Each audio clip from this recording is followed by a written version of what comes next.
एक विद्यालय के 5 कर्मचारियों का औसत मासिक वेतन दे रखा है 3,000। 5 कर्मचारियों का औसत मासिक वेतन दे रखा है 3,000 रुपये। हम इनका कुल वेतन निकालें। 5 कर्मचारियों का कुल वेतन 3,000 को 5 से गुणा कर देंगे, 15,000 आ जाएगा। अब ये कह रहा है एक कर्मचारी सेवानिवृत्त हो गया, शेष कर्मचारी का औसत मासिक वेतन दे रखा है 32 रुपये। सेवानिवृत्त कर्मचारी का सेवानिवृत्त के समय कितना वेतन था, ये हमसे पूछ रहा है। तो जब एक कर्मचारी सेवानिवृत्त हो गया, इसका मतलब रिटायरमेंट हो गया, हट गया, तो अब 4 कर्मचारी बच गए। 4 कर्मचारियों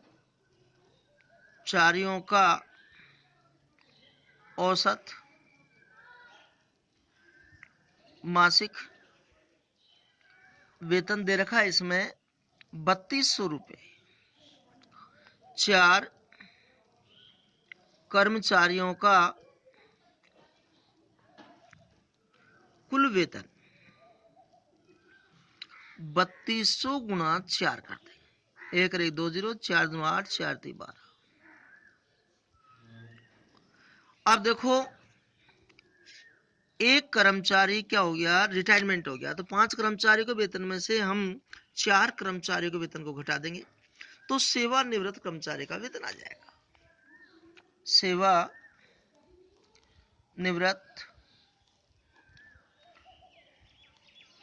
कर्मचारी का वेतन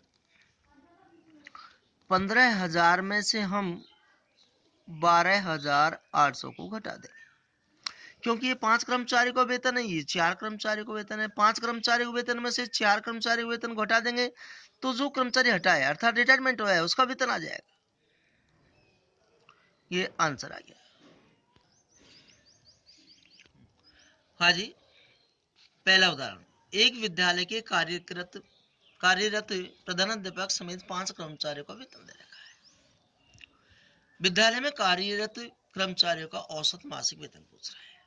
तो आप क्या करेंगे, ये चारों को जोड़कर 4 का भाग दे देंगे, तो इसका औसत मासिक, हाँ जी 5 कर्मचारी है, तो 5 को जोड़कर 5 का ही भाग दे देंगे।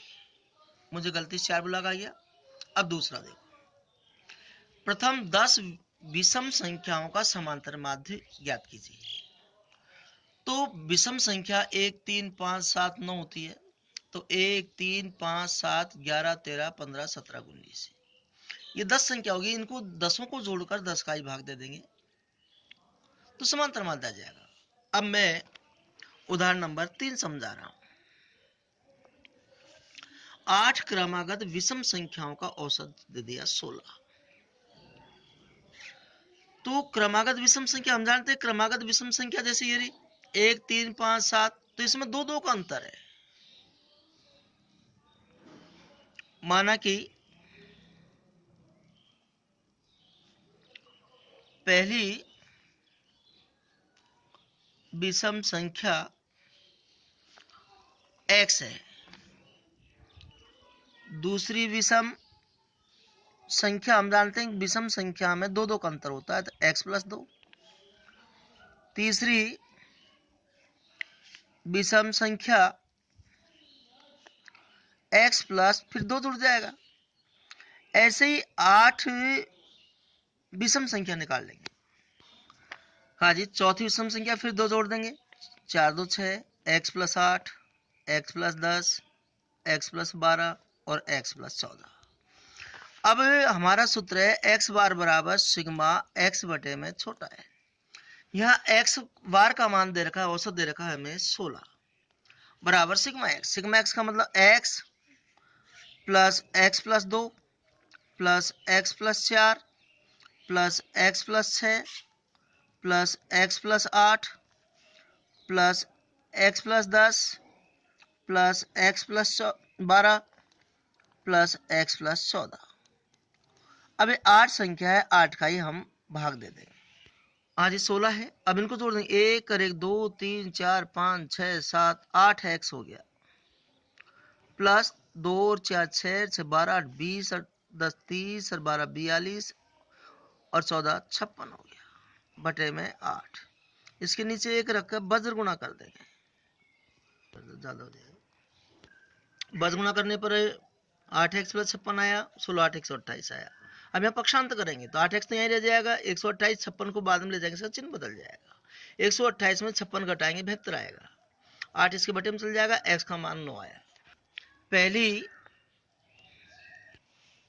यहाँ x का मान 9 आया, अर्थात पहली विषम संख्या 9 है।